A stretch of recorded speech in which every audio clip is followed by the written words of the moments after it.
हो गया। हो गया। Yes sir. अब देखिए प्राकृतिक संसाधन संसाधन के बारे में हम लोग जाने हैं आज क्लास में भी कि संसाधन वह है जो मनुष्य की आवश्यकताओं की पूर्ति करता है। मनुष्य के पास बहुत सी आवश्यकता है और उसकी जो पूर्ति करता है वह क्या है? संसाधन है। भूगोल में हम लोग इसकी चर्चा किए हैं। वो भी पढ़े हैं कि संसाधन जो है दो प्रकार के हैं, तीन प्रकार के हैं, तीनों प्रकार के पढ़े हैं।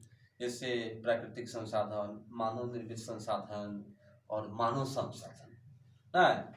अब हम लोग प्राकृतिक संसाधन में पढ़ते हैं कि वैसा संसाधन जिसका निर्माण प्रकृति ने किया। प्रकृति ने किया, प्रकृति मतलब नेचर, जिसका निर्माण नेचर ने किया, कोई दूसरा नहीं किया, कोई मनुष्य नहीं किया। जैसे जल का निर्माण, जल तो मनुष्य ने नहीं बनाया है, ठीक है। वायु का निर्माण मनुष्य ने नहीं बनाया है। ये सब जो है ना प्रकृति प्रदत्त है, यानी प्रकृति ने दिया है, ठीक है। तो इसलिए हमको क्या कहेंगे? प्राकृतिक संसाधन कहेंगे, यानी प्रकृति प्रदत्त, ठीक। अब जो है ये जो प्राकृतिक संसाधन है उसको हम लोग दो वर्ग में बांटकर पढ़ते हैं। एक को हम लोग पढ़ते हैं नवीकरणीय संसाधन, इसको अंग्रेजी में रिन्यूएबल रिसोर्स कहते हैं, और दूसरा को कहते हैं अनवीकरणीय संसाधन, नॉन रिन्यूएबल रिसोर्स। इसका भी हमने उदाहरण दिया है, जैसे जल, वायु, सौर ऊर्जा। इसका हमने दो उदाहरण दिया है। जो अनवीनीकरणीय संसाधन का दो उदाहरण यहाँ है, एक है कोयला और दूसरा है पेट्रोलियम। जल प्राकृतिक संसाधन है, वायु यानी हवा प्राकृतिक संसाधन है, सौर ऊर्जा प्राकृतिक संसाधन है। इसका जो निर्माण है मनुष्य ने नहीं किया है, खुद प्रकृति ने किया है, प्रकृति प्रदत्त है। यहाँ प्रकृति ने इसको प्रदान किया है मनुष्य के लिए, ठीक है। अब हम लोग वायु के बारे में थोड़ा जाने। वायु के बारे में हम लोग निचली क्लास में भी पढ़े हैं कि वायु क्या है भाई? तो गैसों का मिश्रण है। ये हम लोग जो है निचली कक्षा से पढ़ रहे हैं, आगे भी पढ़ेंगे, अभी भी पढ़ रहे हैं कि वायु क्या है? गैसों का मिश्रण है, ठीक है। अब इसमें कौन कौन गैस है भाई? तो नाइट्रोजन 78%, ऑक्सीजन 21%, एक्यूरेट जो होता है ऑक्सीजन की मात्रा वह 20.99% होता है। कार्बन डाइऑक्साइड है CO2 जिसको हम लोग बोलते हैं, यह है 0.03%। इसके बाद कुछ अन्य गैस है, ठीक है ना। अन्य चीजें हैं जैसे आपका जल वाष्प है, धूलकण है, बहुत सा चीजें हैं, ठीक है ना, आर्गन वगैरह है। अब हम लोग इसके बाद पढ़े कि वायु का, वायु माने हवा, हवा का उपयोग क्या है। आखिर प्रकृति ने हम लोगों को दिया है हवा, हम लोगों को किसने दिया? प्रकृति ने दिया कि भाई अपनी जरूरत की जो है, आपकी जो जरूरत है उसको पूरा कर लीजिए। तो हम लोग को क्या जरूरत है भाई? तो जरूरत यह है कि हम लोग फिर सांस लेंगे, सांस लेने के लिए हवा चाहिए। तो पहला हवा का उपयोग हम लोग का में होता है तो श्वसन हेतु। हवा का उपयोग, वायु का उपयोग हम लोग क्या करते हैं? श्वसन के लिए हम लोग सांस लेते हैं। बायोलॉजी में हम लोग पढ़े हैं श्वसन, कि श्वसन जो है एक वैसी क्रिया है जिसमें हवा से ऑक्सीजन लिया जाता है। वह ऑक्सीजन, वह हवा, हवा पहले मानिए, वह हवा जब यह नसा छिद्र के द्वारा श्वास नली होते हुए फेफड़ा में पहुंचता है, ठीक है, तो और वहां ब्लड आता है। ब्लड माने रक्त, खून आता है, और वो खून में जो हीमोग्लोबिन है वह ऑक्सीजन को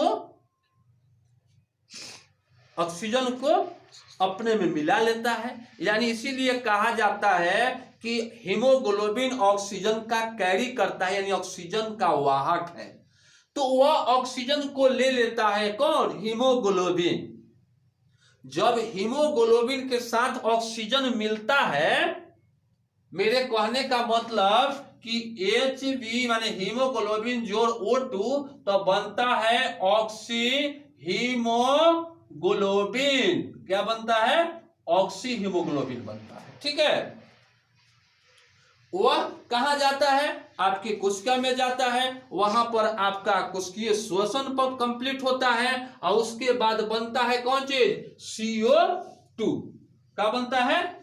CO2 बनता है, यानी कार्बन डाइऑक्साइड बनता है। उस कार्बन डाइऑक्साइड को पुनः हीमोग्लोबिन ग्रहण करता है और फिर उसको जिस प्रकार से ले गया उस प्रकार से लाता है कहां पर? फेफड़ा में। और उस कार्बन डाइऑक्साइड को हीमोग्लोबिन मुक्त करता है फेफड़ा में। ठीक है ना, और फिर श्वास नली होते हुए और नसा क्षेत्र के द्वारा ये कार्बन डाइऑक्साइड बाहर निकल जाता है।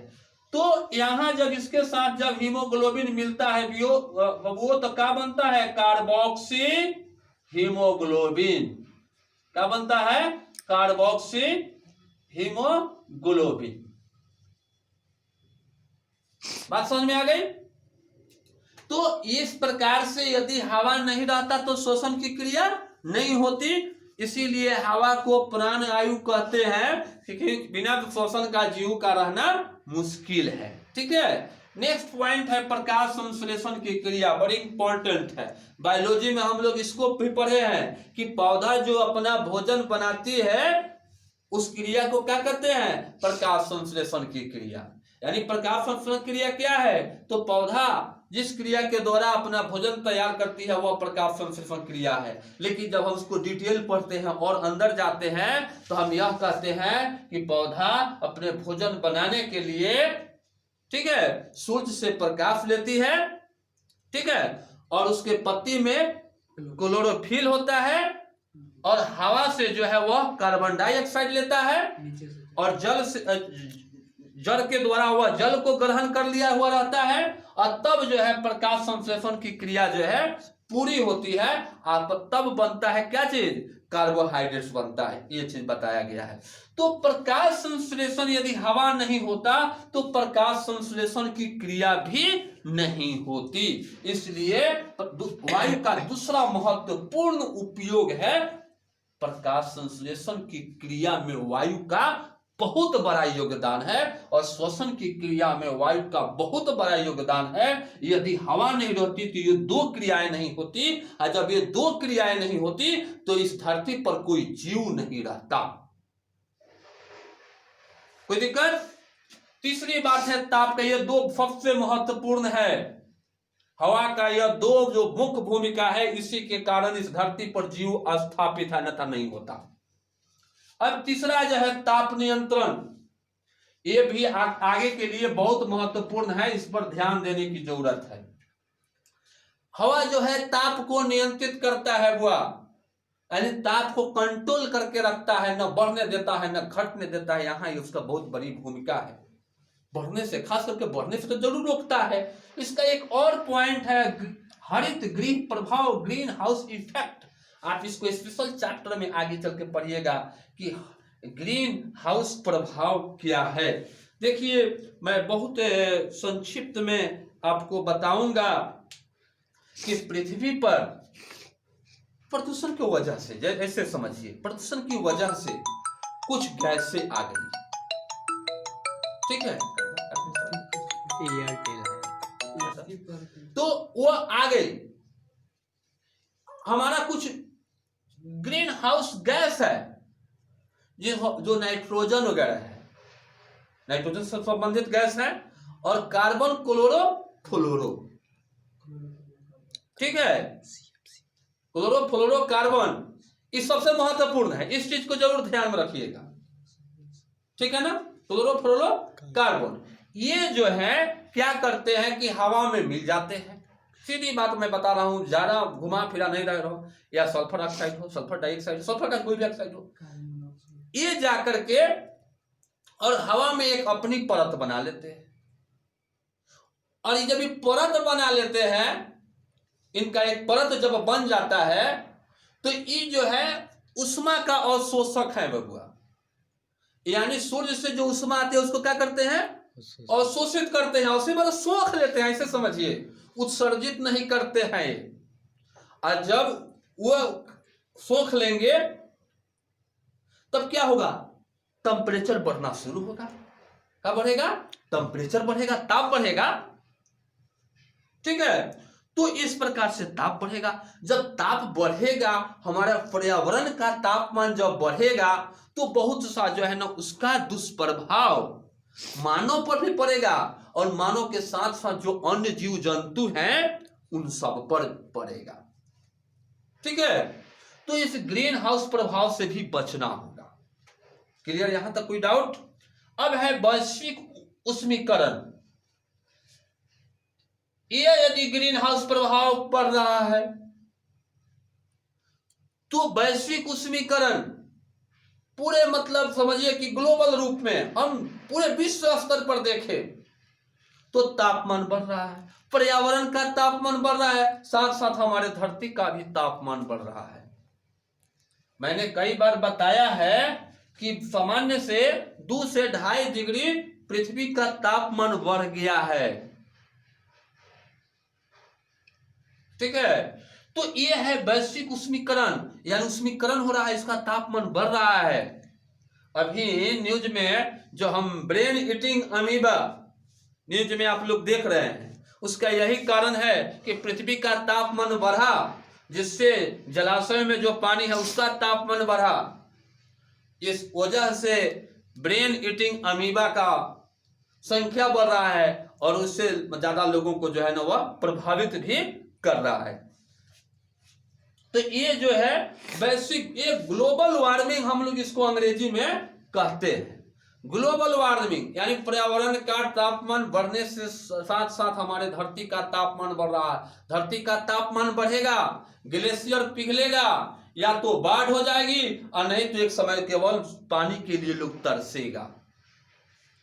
ताकि जो से नदियां बहती है ना, वह क्या है, बर्फ है, ग्लेशियर पिघलती है जिससे नदियां बहती है। जितना आप नदी के बारे में भूगोल में पढ़िएगा, या तो वह नदियां किसी पहाड़ से निकलती होगी या पठार से निकलती होगी। धर्म में मत उलझिएगा कि गंगा जी बारी या जमुना जी बारी या देवता बारी से पानी होता रहा, कुछ नहीं है। सभी लोग जो है ना किसी पहाड़ और पठार से जुड़े हुए हैं। ठीक है ना, और वह बर्फ है। जैसे आप हिमालय की बात सुनते हैं, उसका संधि विच्छेद करिए, हिम माने बर्फ, आले माने घर, काफी बर्फ का हिस्सा है, अभी बर्फ है वहां, वही पिघलती है। अब बहुत सारी नदियां उसी से निकलती है, कोई भी नदी के बारे में पढ़ लीजिएगा यही मिलेगा। तो यदि वैश्वीकरण होगा तो उसमें गर्मी टेम्परेचर बढ़ेगा तो वह पिघलेगा ना जी, ग्लेशियर पिघलेगा।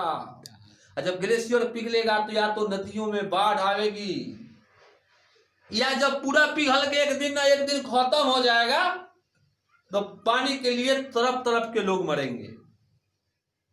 इसलिए ये भी बहुत बड़ी मुद्दा है हम लोग के सामने ये दोनों। अब हवा का अगला उपयोग है ईंधन के जलने में सहायक है हवा। कोई भी चीज आप दहन की क्रिया करते हैं, उसमें यदि ऑक्सीजन नहीं मिले, हम कहते हैं कि हवा के अनुपस्थिति में दहन की क्रिया संभव नहीं है। कहते हैं कि नहीं कहते हैं, बोलिए। तो यह भी होना जरूरी है। तो यह बहुत बड़ी चीज है। और वर्षा के लिए आप सिंपल बात समझिए कि वर्षा होती, हम लोग कहते हैं क्या कि हवा बढ़ रही है, अब हवा उधर से वर्षा यहां लाई। सिंपल बात ही समझते हैं ना। यह भूगोल का बहुत अच्छा विषय है। इसमें हम लोग समुद्री पवन पढ़ते हैं, समीर पढ़ते हैं, समुद्री समीर, स्थल समीर। हवाएं जो है दो ही स्थिति में आती है, या तो समुद्र से स्थल की ओर, या तो स्थल से समुद्र की ओर। भूगोल का विषय है, ठीक है। या तो हवा जो है ना जल क्षेत्र से स्थल क्षेत्र की ओर आवेगी, या स्थल क्षेत्र से जल क्षेत्र की ओर आवेगी, ठीक है ना। तो ये जो है ना हवा थी की, और वही वर्षा भी लाती है। तो हवा का उपयोग वर्षा में भी बहुत बड़ी चीज है। तो ये हो गया हवा का उपयोग, ठीक है।